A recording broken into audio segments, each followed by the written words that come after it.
The celebration's a manifestation. You know how we go, and you know what we're facing. The counter insurgent was there in the making. Rotten as word, but then concrete in statement. Cry for a leader, misled is the image. The podium dance, but you hedge with a gimmick. Who reads what we sow when the sowing is up? We're lost down the creek, but you cannot give up. Keep going, keep going, keep going, keep going, keep going. Keep going, keep going, keep going, keep going, keep going, keep going, keep going. We're lost in the creek, but you cannot give up. Listen, I beg you, a concept of shaking. Who's making our music? Our voices are breaking. We posted the truth, but no truth as you faking. No clicking, no clouding. I grow cause I'm brave. No money to travel, our visas are taken. The dowdy delinquent, but suited and faking. Administer life, but it won't stop the fire. Who said I won't breathe? Send me down with the choir. Keep going, keep going, keep going, keep going, keep going, keep going, keep going, keep going. Hello and welcome everybody. My name is Selena Ocean and I am the Head of Marketing and Communications for Season for Change, a UK-wide cultural programme inspiring urgent and inclusive action on climate change. We're delighted to welcome you to our final Season for Exchange event. The programme, Season for Change, is running until July 2021 and showcases the creativity and the leadership of the UK's culture sector on the climate crisis through 15 artistic commissions, through an open programme which everyone is welcome to join, and the Season for Exchange programme.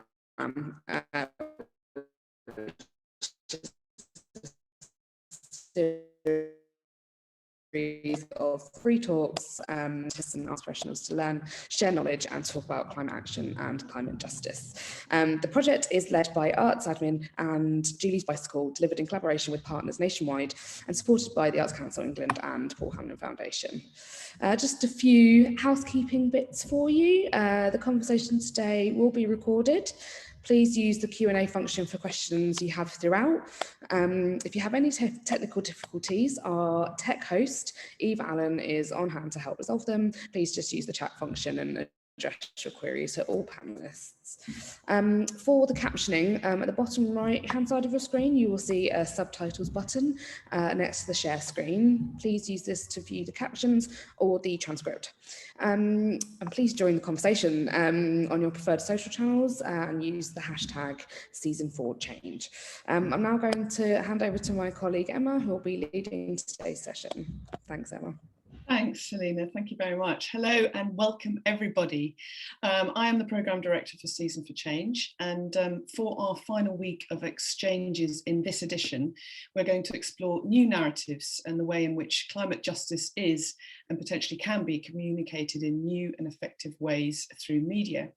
We are so delighted and excited to be joined today by two broadcasters reaching wide audiences on environmental issues. Themali Kodikara is joining us from upstate New York. She is series producer and co-host of the groundbreaking podcast Mothers of Invention on feminist solutions to the climate crisis. With humour and creative storytelling, Themali co-hosts the show alongside former Irish President Mary Robinson and comedian Maeve Higgins, curating a thoughtful and strategic lineup of guests from every continent and context. Since leading the show as a non-profit funded project crewed exclusively by women and people of colour, I love that, and fueled by social justice impact strategy, Mothers of Invention has frequently been recognised as one of the top 3 climate podcasts in circulation and has maintained a 5-star rating on Apple Podcasts since 2019. Very impressive.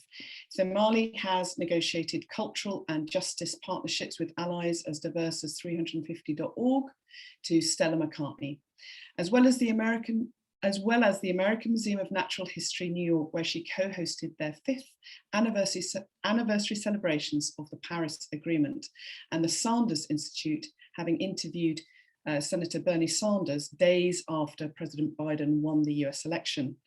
She has advised global climate organizations on how to adopt intersectionally feminist principles in their communication strategies. and has been invited to speak at the Berlin Human Rights Film Festival, Origin Thinkers Festival in Telluride, and judge Earth Times Film Festival 2020, I'm sure I didn't say that right, where she awarded Best Film to My Octopus Teacher, its first major prize. My Octopus Teacher, absolutely brilliant film.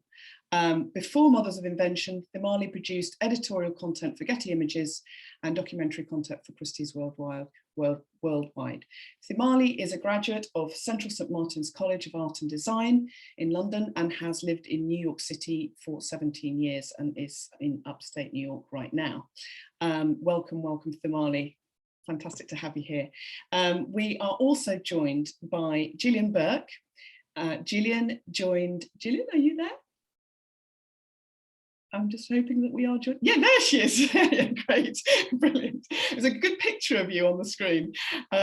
So Gillian joined the BBC's much loved Spring Watch brand in 2018 alongside hosts Chris Packman and Michaela Strachan and Iola Williams. She also recently presented the BBC's Blue Planet UK with co-host Steve Brown. Having earned her bachelor's degree in biology from Bristol University, Gillian pursued a career in natural history filmmaking, working her way up the ranks from researcher to producer-director on several Animal Planet and Discovery Channel series. Whether from the natural world or the human world, she is drawn to the rich vein of stories that are full of universal themes of awe and wonder, defeat and victory, struggle and survival. As a scientist, she is committed to tracking down and sharing evidence of hope. It's why she definitely remains an optimist on most days. Yes, we all do, don't we? On most days, remain an optimist. Thank you both for joining us. I'm going to just talk a little bit about lead into some questions for you both. I'm going to mention an article which was on 538 entitled "Fact Checking: Misinformation Can Work, but it might not be enough." So the researchers Porter and Wood have identified some fact-checking approaches to be more effective than others. The best way of countering an argument, be it about politics, society, or the state of the world, more broadly, they note, involves offering a new frame for thinking about the issue. That is, they don't simply dismiss a claim as wrong or unsubstantiated. It's quite interesting that we have to think about how we learn the truth, getting the facts about what is happening in and to our world, the role of media, the power it has when talking about complex issues such as climate justice. I suppose I'm going to start just on quite a sort of simple, well, I don't know if it's a simple question, but quite a straightforward question for you both, which is, what are your thoughts on that? And what was the last piece of art, culture, or entertainment that changed your mind on something? I think I'll start with Thimali. Oh. I'm going straight in there. Well, first of all, I want to thank you, Emma, and mention that I am talking to you from upstate New York, which is the colonized land of the Lenape-Hoking indigenous peoples. But yes, I mean, it is a very interesting article that you set us off on, Emma. Fact checking. I mean, obviously in terms of climate, for the last few years, we've had to deal with issues around climate denial. And I don't know about Gillian, but we don't tend to indulge climate denial as a starting point to have these conversations. But I will say that to sort of really get into the grit of the conversations, what I end up doing is contacting mostly women of color, actually, climate leaders all over the world, and sit down and have conversations with them to hear firsthand what their direct experiences are on the ground. And that is what our platform at Mothers of Invention is trying to do, is give a voice to those frontline issues. So there is no room for discrepancy. We're talking to indigenous people living in the northern Amazon. We're talking to people who are migrating off of their islands that are disappearing into the ocean. So there's no way to argue with real life experience in that way. Oh, and then so in terms of a piece of work that I've been really influenced by recently, I'm actually working on developing a different podcast right now around white working class issues in the South, which is a really potent area. I'm sure people know about the voting rights issues that are happening here in the States. But I watched a fantastic mini-series by Henry Louis Gates Jr. on Reconstruction, the Reconstruction era, which came right off the back of the Civil War, American Civil War, which was so fundamental in the way African Americans in this country would eventually be able to survive the post-Civil War era, and they did a terrible job of it. But learning so much through such incredibly detailed research was brilliant adventure. So that's where my head's been at over the last few days. Oh, that sounds like a great recommendation, actually. I think Celine will probably pop that in the chat. Gillian, what are you thinking on this? And what was the last piece of art, or what is the current piece of art or work that has influenced you? Yeah, well, you know what, I've got to say, Emma, you straight in there with it's usually like, what's your connection with nature? Why do you love nature? It's like a little warm-up session. No, let's do this. No small talk. Yeah. Wow, I mean, it's actually a space that that question of how is it possible that two people or two groups of people can witness or experience the same thing and come out with completely different interpretations of what just happened, or view the same events and absolutely, unshakably believe that they've seen the truth. So I really, I don't know if I've got a very succinct answer to your question in terms of, how to communicate that.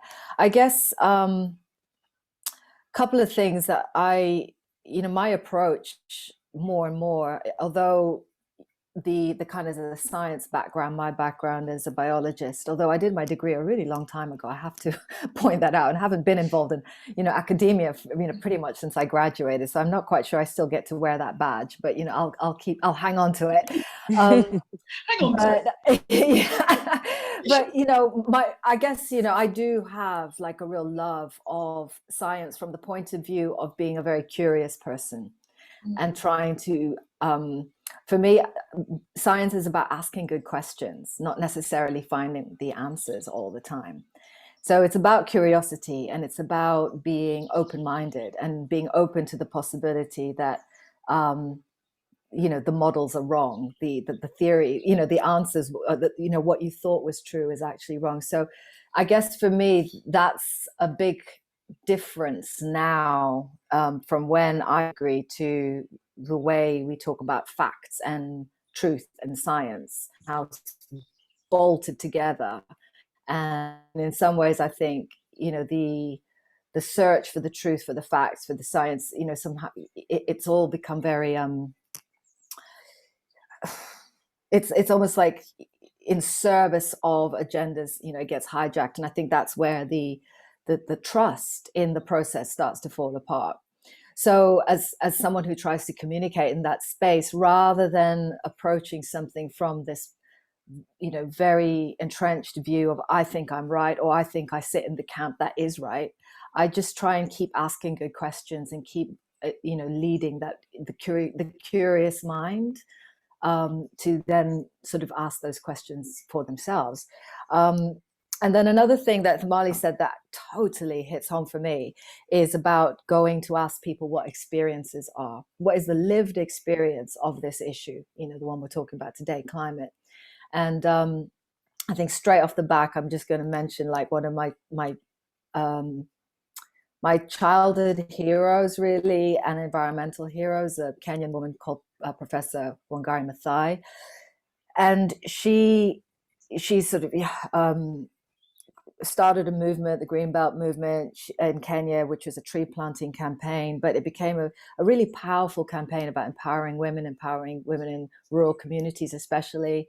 And it became a really powerful political force. And the very simple thing that she did or observed was being able to go into communities, sit down, ask women, how is it for you? What's life like?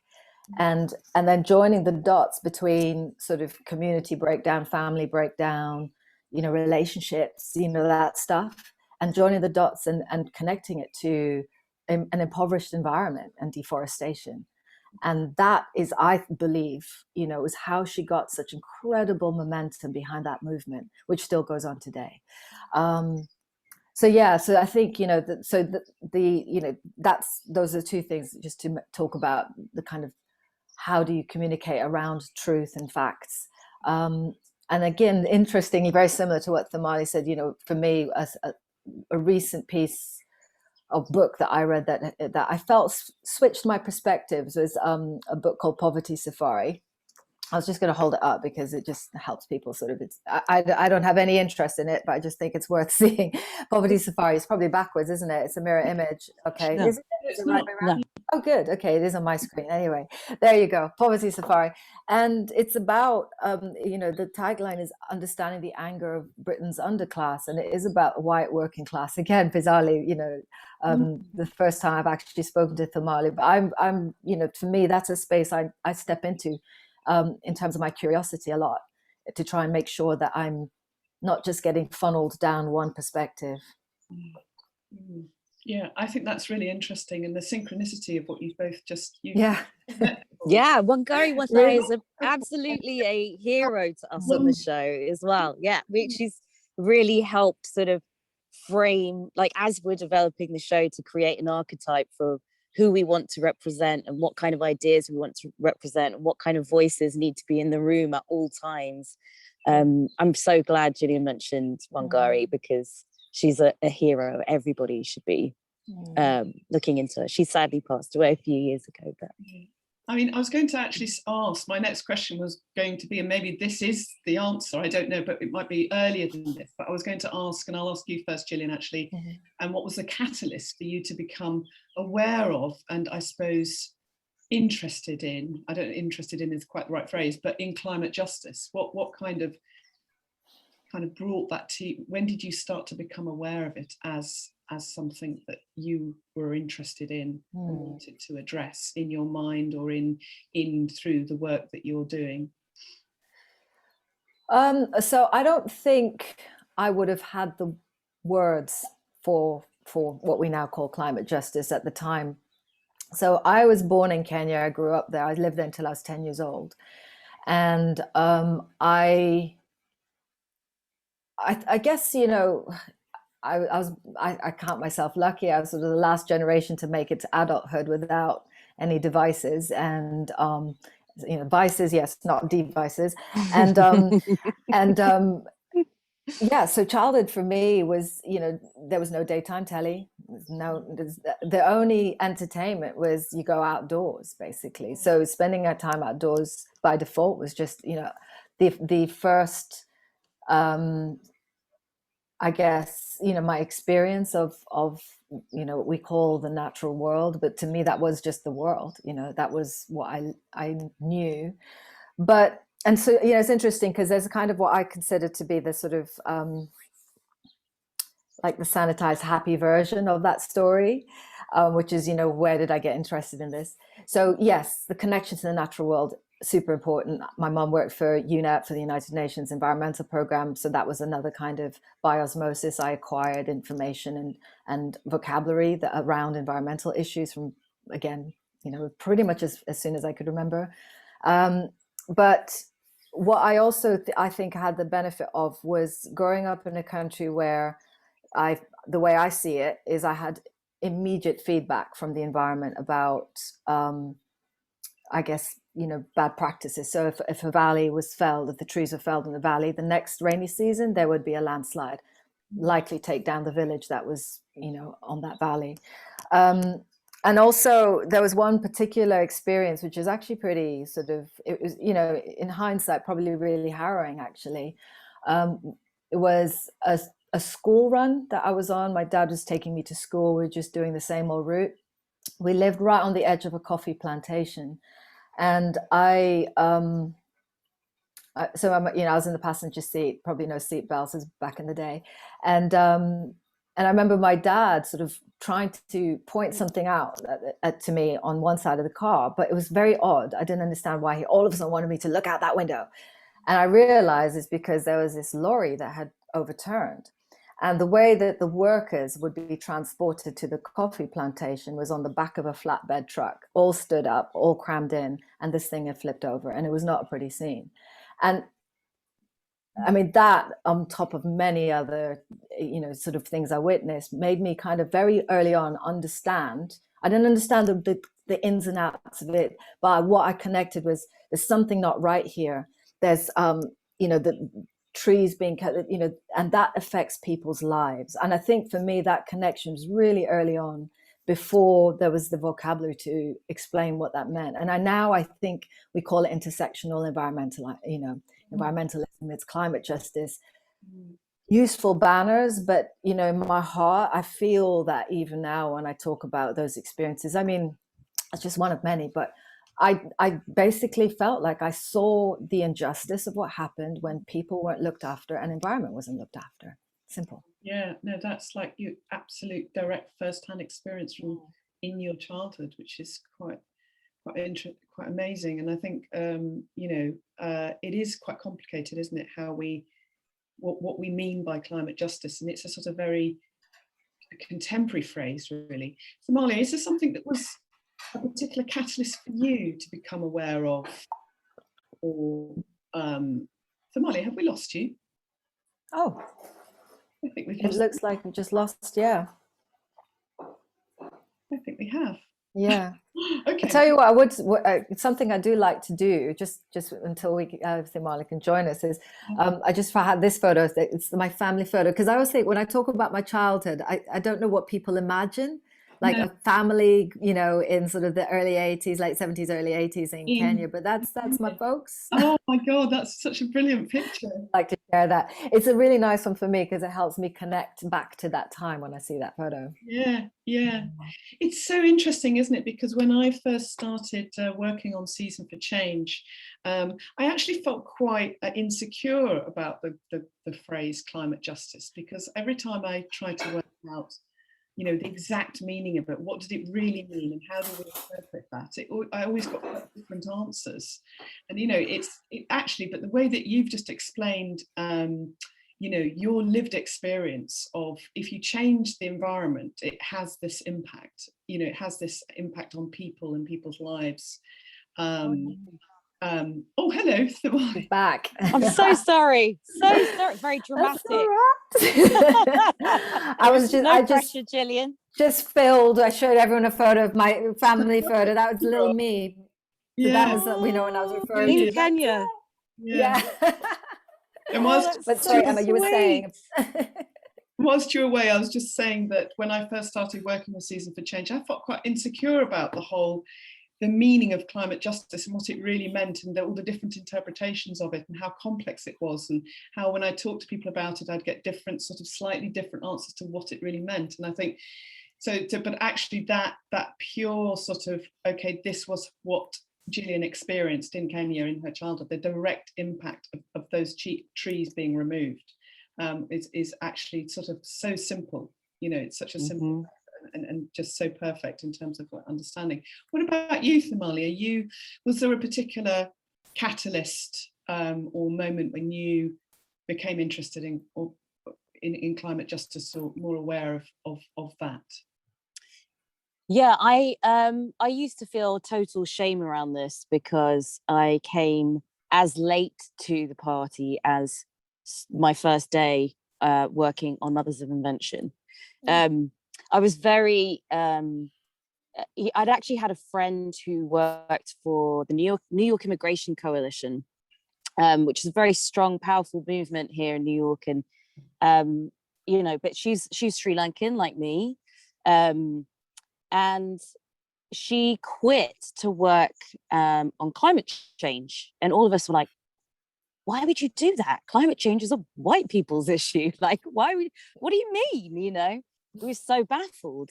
but it sort of stayed with me for a couple of years whilst she was working on it, and I still not paying too much mind because my issues were really around racial justice and immigration reform and intersectional feminism. That's where I saw all the biggest, most potent, most immediate issues to me.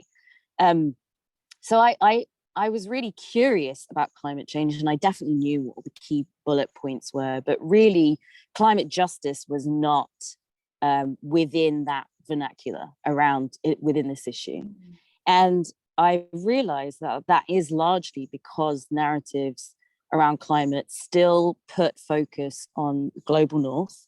And so therefore it's about things that are going to happen in the future, as opposed to things that have been happening for generations already to mostly people in the global south and the Arctic, indigenous communities who've been dealing with it since before the Industrial Revolution, since the beginning of European colonization. You have accounts from indigenous people who have records of climate change in their environments. So it really wasn't until I got to get into the guts of the research and development of the show that the epiphany came to me with such a slap in the face, which I think does happen slightly quicker for immigrants and second generation, third generation immigrants who have a relationship with countries outside of the global north. And then I started to sort of piece things together backwards, like, oh yeah, like in Sri Lanka, where my family are still dealing with floods, and my aunt was killed in a tsunami in 2004.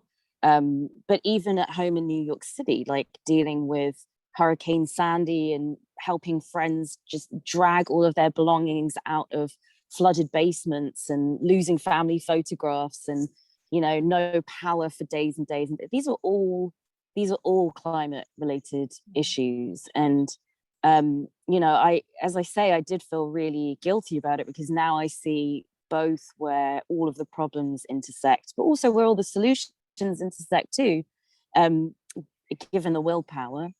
But Mary Robinson, who I host Mothers of Invention with, the former president of Ireland, she was also the UN High Commissioner for Human Rights for many years. And she admits also that she, feels enormous guilt having been working for the UN all those years and not connecting the dots together until she was doing work on the ground in various parts of Africa. And again, that grand epiphany when you're seeing it firsthand, or you get firsthand experiences recounted back to you, and it all of a sudden it becomes such a no-brainer. So really, I'd say the struggle now is that climate justice is consistently segregated out of the discussion around climate change. But I'm certainly not working to it's not just about drawing carbon out of the atmosphere or even just about the natural world. It is also about human lives. Like, there are entire communities of people who are migrating away from their ancestral homes because they're disappearing. These are real issues that are happening to people just like us, but just elsewhere in the world. So, and often greater impact. Exactly. I think that's really interesting about drawing the dots, and understanding the dots between climate change and climate justice. And I think that, it is an issue that a lot of people don't necessarily, it is quite hard sometimes to understand those connections until it's explained in a particular way, and then suddenly it really clicks. I think my next question is sort of a little bit about that, really, because we're talking about the media, and obviously the media is extraordinarily powerful in terms of alerting the public about these subjects. So I suppose I was going to ask you, what are your feelings about how, climate change, but climate justice specifically, maybe in relation to climate change, is being communicated via media? And I suppose I was going to lead on then to what might be the opportunities for media and broadcasting to communicate this concept better to a wide public. I don't think you're going to have the answer, but I'd be really interested to hear your thoughts as to people who work in that field. Gillian, do you want to? It's like Okay. I know. Right. No, sorry. No, I'm definitely no. It's just how like filters, Gillian. Okay. So this is a tough one. I mean, I'm aware, obviously, that the context as well, in terms of this talk this afternoon is about new narrative. It's about how to center this discussion around climate justice in artistic work and creativity. So, I'm sort of really trying to keep that in mind. I think my relationship as someone who works in the media and mainstream media particularly is a really troubled one at the moment. I've got to be really honest. So I started working in natural history filmmaking a long time ago, almost 20 years ago now. And, at the time, I guess, and for a long time, the story was that if we just demonstrated the beauty and the wonder of the world, the natural world. I really struggle with that terminology already, so that's another story. Anyway, but just to keep me on track, the natural world, that then people will fall in love with it, and when they fall in love with it, they'll care about it, and when they care about it, they'll do something about it. Very quickly, I ran into my first sort of slight kind of glitch with that story, which was where are the people? But I kept going, because I was like, oh, I'm just, this new, fresh-faced researcher in this industry. Who am I to question that? So I went along with it. And then I guess, the next process for me was once I'd had my kids. By the way, if you've seen a mystery arm with a white shirt pop into you, that's my son. I'm at home. Just so when my son was born, he's big now, but when he was baby, I stopped working. I was a stay-at-home mom for quite some time, actually, for both my kids when they were little. And that opportunity to step away from, my sort of identity as a professional career woman, all that stuff, was really good, because then I started to ask myself the question of, well, is this true? That if we show people stories from the natural world and they fall in love and then they care, they can do something about it. And my conclusion was, maybe it's true, but has anything changed? I guess it's this idea of asking questions. I'm always asking these questions. What's changed? Have things gotten better? And I would say conclusively, there was a paper that came out in 1997, which was an open letter from the scientific community about the state of the environment. And it was clear that things had gotten worse pretty much on every indicator. So I don't know if you can hear, there's a piano going on. Just let me know if that's distracting.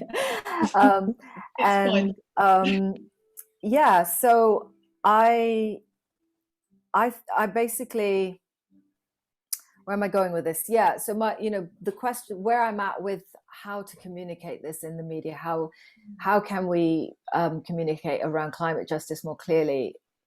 It's a really tough one, because there is this need of we just need to tell the truth and be upfront.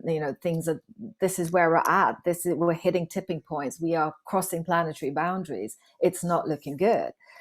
And then I'm met with the other issue, which is that, well, a lot of people turn to this because it's for entertainment.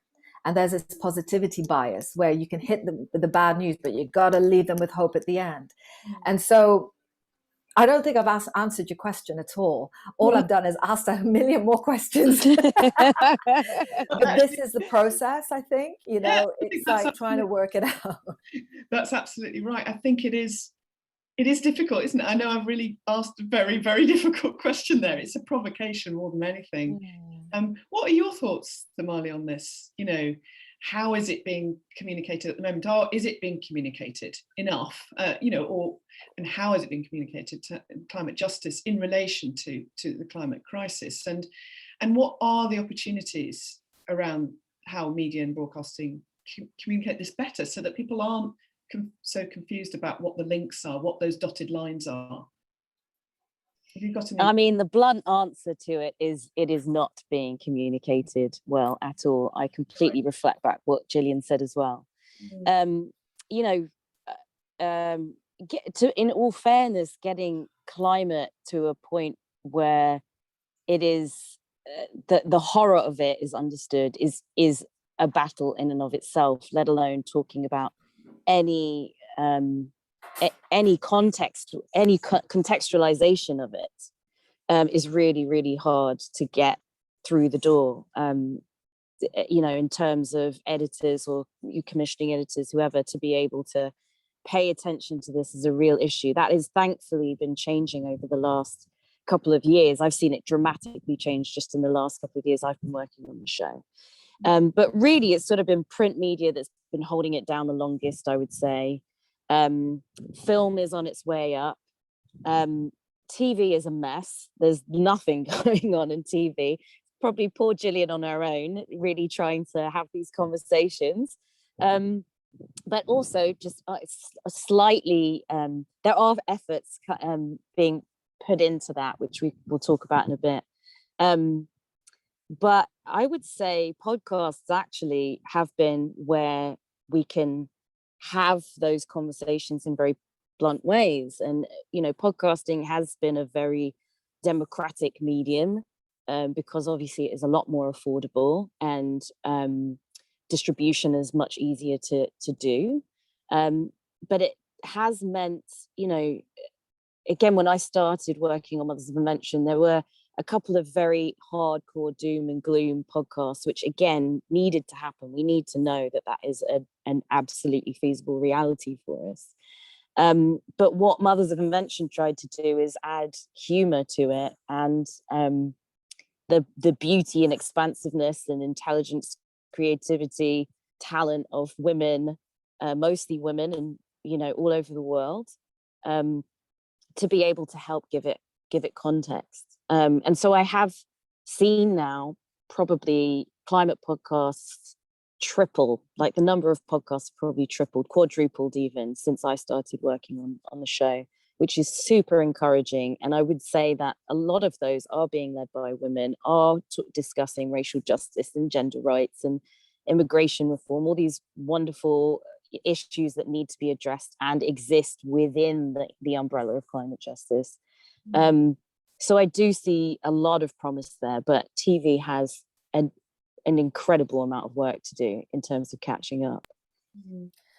Yeah, a couple of things just to kind of add to that as well. Again, you know, for me, it's almost like having that experience as an observer, even though I'm in the middle of it as well, is there is something really curious that happens. So individually, like, you know, without exception, the people that I have encountered in my line of work over the years are all get it, all want to tell these messages, but there's something that happens, and I guess it's the effect of being in an institutionalized environment, I suppose, almost, where, you know, there's systems in place. There's something that happens when the sort of the group thinking starts to kind of coalesce, and then I still haven't quite been able to identify what that is, and I'm sure there's lots of people working on this, but you know, for me, again, maybe that's the science brain. You know, I kind of go, what is that? What happens when, you know, individually we'll all have this conversation, we're like, oh my gosh, we get it, but then, you know, it somehow, something shifts is all I can say. So again, you know, for anyone who's listening to this and working in this space and trying to create art and or, you know, content that is trying to get this message out there, you know, I think that it's having that awareness of what happens when you know, teams start to form, and then workflow and systems, and you know, and then that starts to bolt you in, and before you know it, you're down a track that you never intended to be on.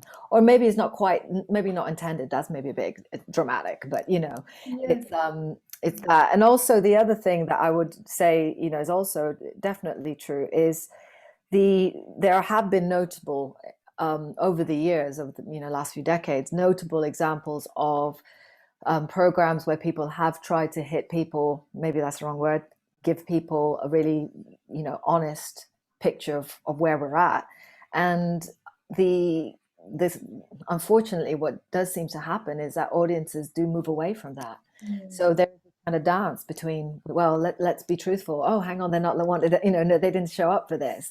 So it's trying to get that right. And I think, what Themali, what you do on your podcast, on your show is really amazing, is to bring that humor and that warmth, while also dealing with that. And that's an incredible skill.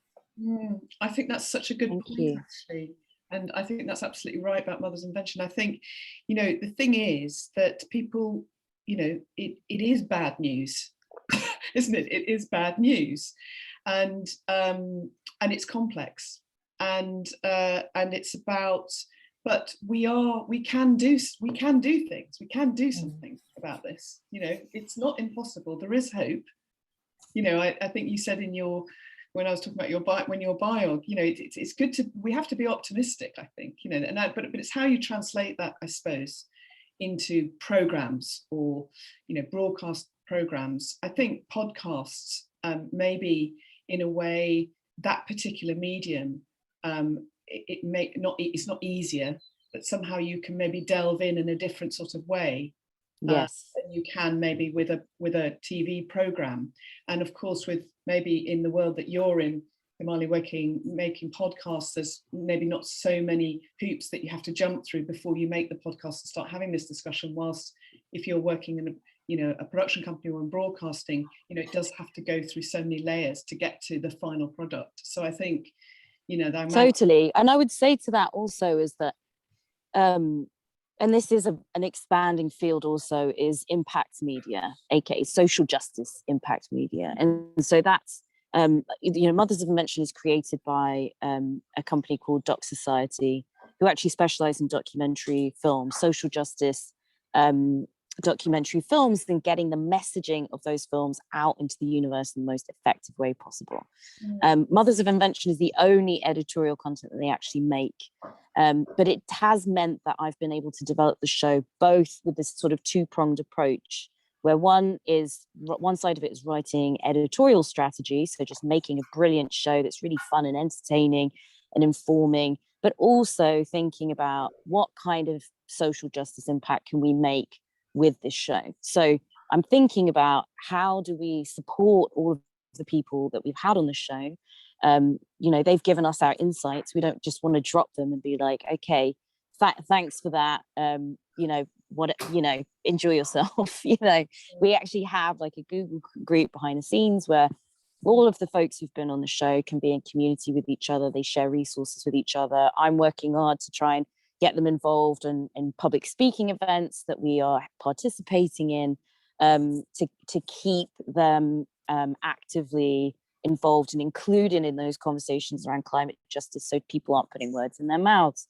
But also on the front end, I'm thinking about, okay, how can I get bums off seats? How can I get people to motivate into action? So, we have our full episodes, which are these wonderful information shares, and we have a laugh, and, we talk about all kinds of, scary and exciting, innovative things. But in between every other alternate week, we have these 10-minute mini-sodes, which are really oriented around direct action, more like how can we get our audience to feel like they're not separate from where the solutions unfold from. It's very important to us to make sure that the audience don't feel below or above the people that we have featured on the show, that they actually feel like, I am that person, I can be doing the same things that they are, and there's nothing stopping me from making that happen.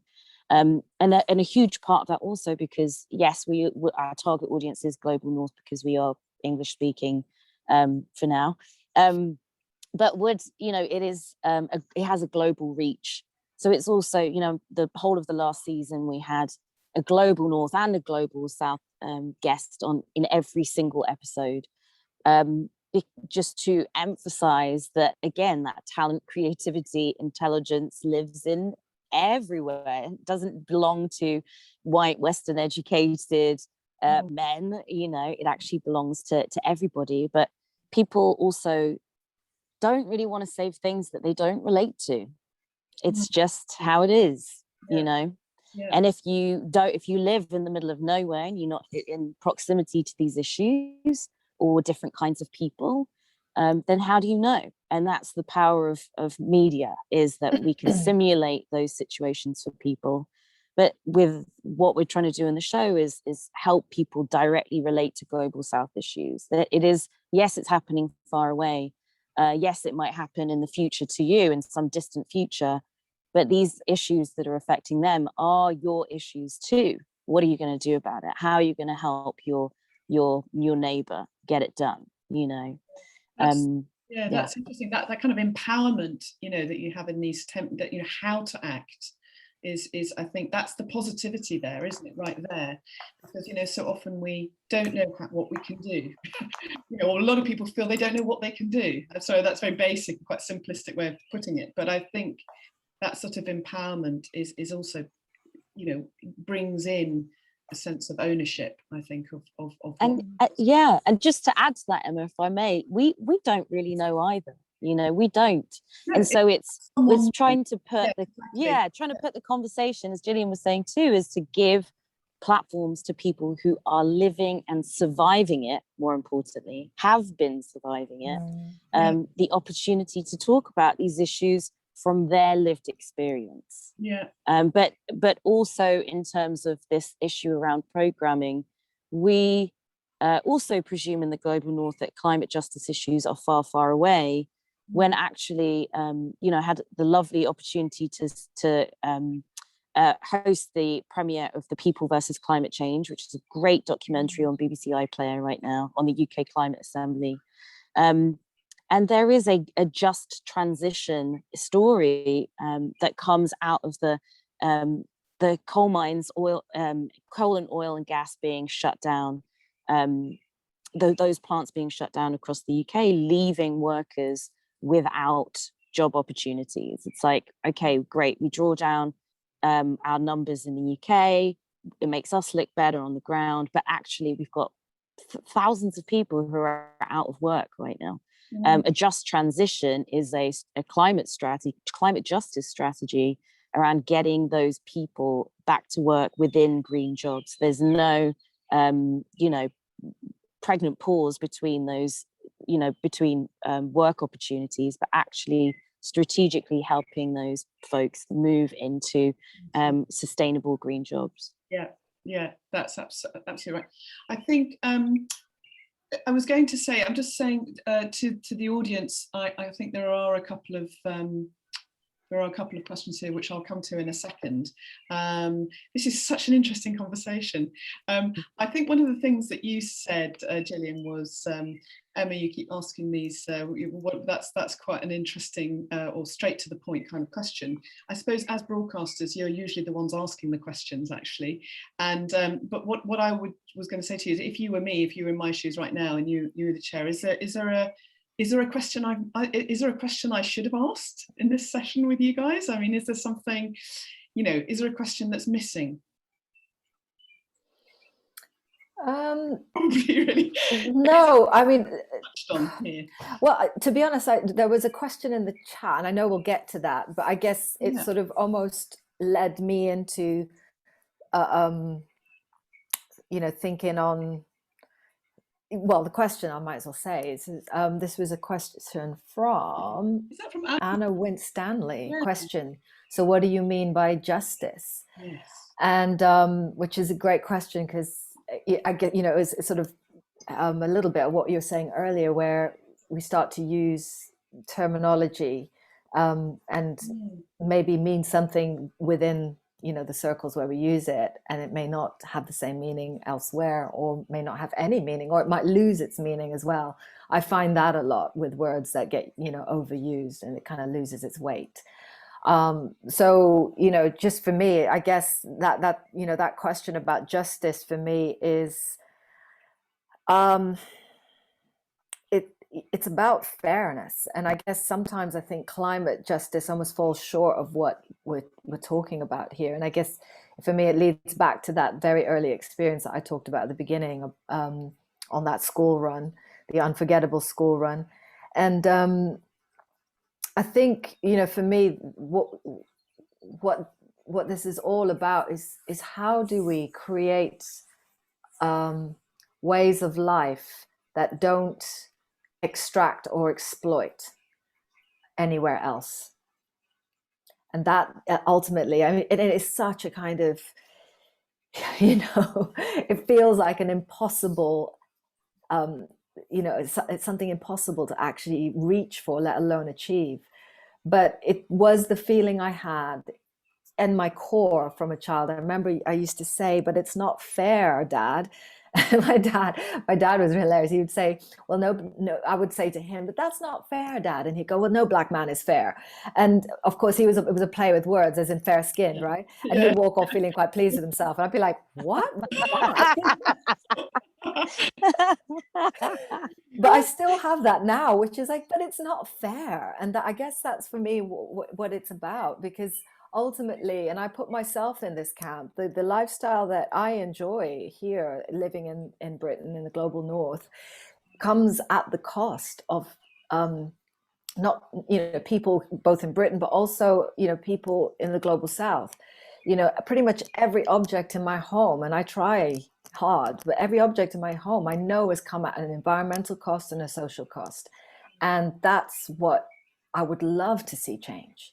And that would be a just, you know, that is justice, right? Yeah. So I guess for me, that's what that, you know, to answer that question, what is justice? That's what it means. Like, how could we create a world where what we do in our way of life does not come at the cost of someone, expense of someone else or the environment? That's such an interesting thing, that climate fairness, you know, the fairness word, the words that we use are, you know, they do mean so many different things to different people, and we do get caught up in having one meaning for that, don't we? Like climate justice, I know what I mean by that, but it might not be what someone else mean. Famali, what's your thought on that question from Anna? I mean, I usually describe climate justice as the human rights aspect of climate change. It is the point where, you know, it seemed like a very vague term for me when I first started working on Mothers of Invention, but actually it completely encapsulated everything, all of the issues that meant something to me and more, because climate justice ultimately is about protecting the most vulnerable people in the room. And when we're talking about an existential crisis on planet Earth, that overwhelmingly is Black and brown and Indigenous peoples, women and girls in particular. And there is a responsibility to that. And, you know, because I'm big on giving examples, the example I use frequently is our friend Hindu Umaru Ibrahim, who is an Indigenous nomadic woman from Chad. You know, she is her peoples exist next to Lake Chad, where 90% of the lake is dried up and is not coming back. You know, usually the men end up having to leave the villages to go to cities or bigger towns to be able to earn money to bring back resources home. But that means that women are left behind, usually with many children, in extreme heat, so dealing with droughts, dealing with floods, you know, new kinds of diseases showing up, food, you know, and agriculture, local farming becomes really problematic. So it is those people that we're trying to protect. But as I said, it is also coal workers, former coal workers in the north and Midlands of the UK. They're all connected. But by taking care of the most vulnerable people, we take care of everybody. And that's, for me, the objective ultimately. That kind of that we're all interlinked, that we're all connected, and we need to synchronize. We need to understand that. Actually, and I think just one last thing on that is that I do, in terms of hope that Gillian's talking about too. Yeah. Climate justice is where all of these issues intersect for me. Like it didn't, that also wasn't clear to me at the beginning either. But again, racial justice, immigrant rights, intersectional feminism, all these different issues all collide at climate justice. And so to know that there is a movement that all of us can get involved in at a time where there's so much disparity and conflict, is so encouraging to me. It's so encouraging. So I just wanted to add that too. It's where we could come together, isn't it, in a way? Yeah. But this is where we could come together. Okay, so thank you. This has been really fascinating. We're heading fast and time's spinning by. It seems to do that. I don't know why that happens. We do have a couple more questions that have come through. I'm not sure we're going to have time to answer both of them, but maybe I'll just read out the questions because it's interesting to hear them anyway, because I think it's touching on what we've been talking about. We've got someone who, Janet, who says, how do you think we should be dealing with audience fatigue on this subject, which obviously is something that we touched on earlier. Are there different approaches you think we can take in talking to audiences without them switching off when the subject is difficult? I think we touched on sort of empowerment and injecting a sense of that things can be done, that you can act in response to that. And another question was, could I ask for more advice for people making climate-focused media content? I found it really interesting that Gillian said about being wary of forming teams and getting stuck on one track. Perhaps someone could speak more about what it means to get the balance right. Well, I don't know if we can solve that right now. I don't know if you have a thought on that, Gillian, whether there is a way of... Yeah, I'll keep it brief because I know we're running out of time. So answered in terms of teams, I wouldn't necessarily be wary of forming teams, just have that awareness of how group thinking can take over.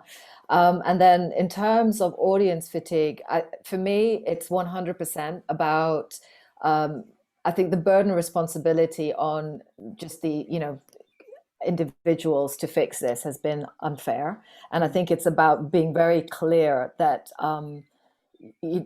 that there are sort of a handful of mega polluters that, we really can, everyone can do their bit, but there's some people that can do more, that can really have more than their fair share. So I think it's about being very clear about that, because I think in some ways that audience fatigue, to use the expression, is in part because there is only so much we can do when the legal infrastructure around us, that the whole system makes it, you can love the hell out of nature, you can love it hard, you can love your community and you want racial justice, but if the infrastructure that you live in does not support that, you will, that's always going to be, you're going to be swimming upstream against the current.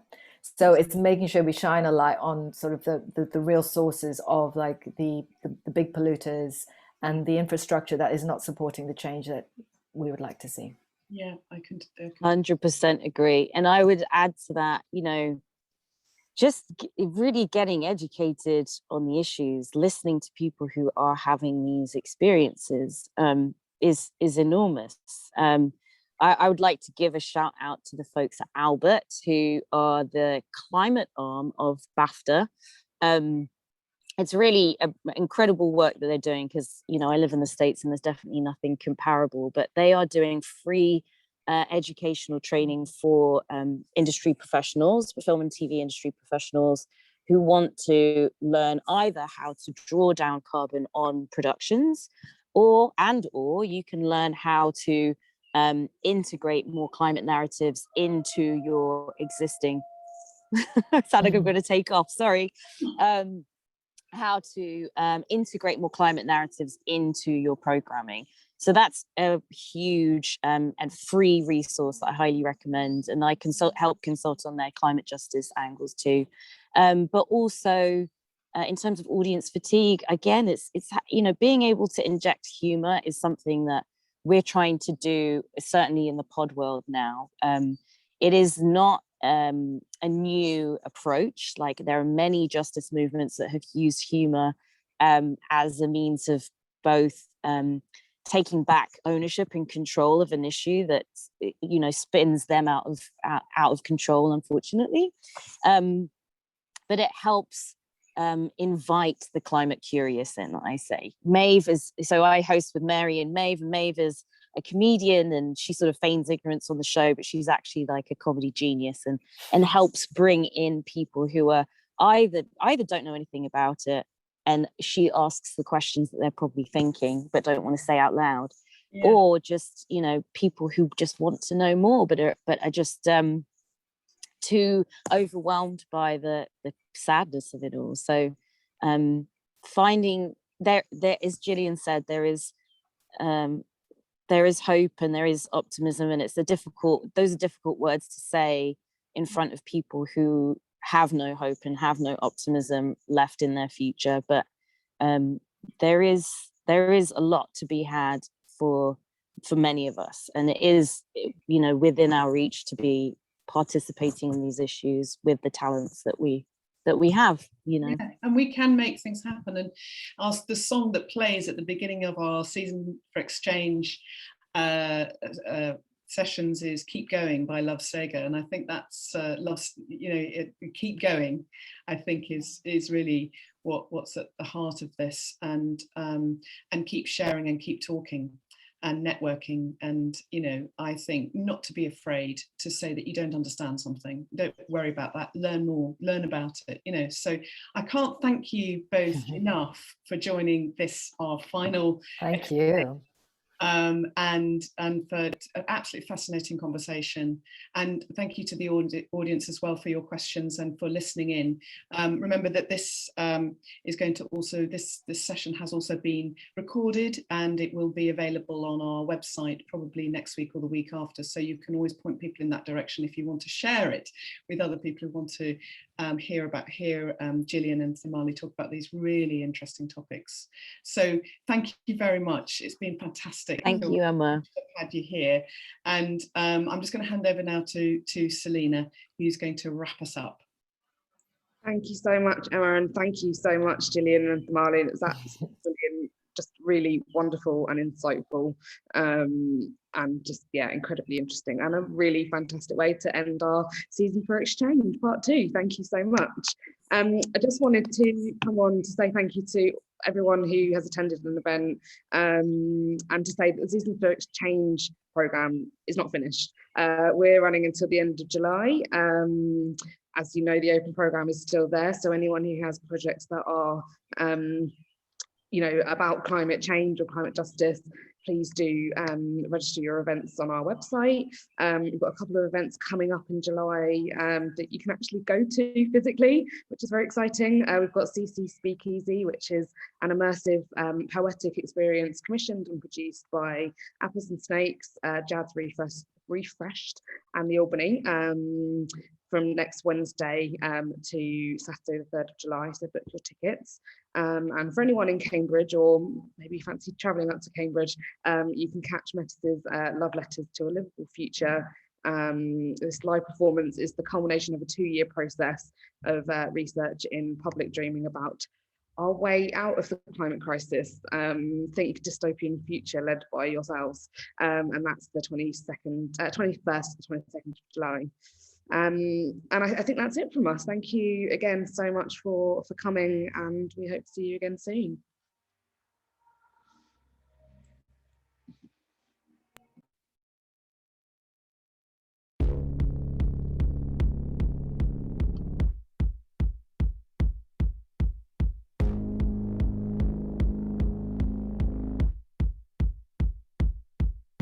The celebration's a manifestation. You know how we go, and you know what we're facing.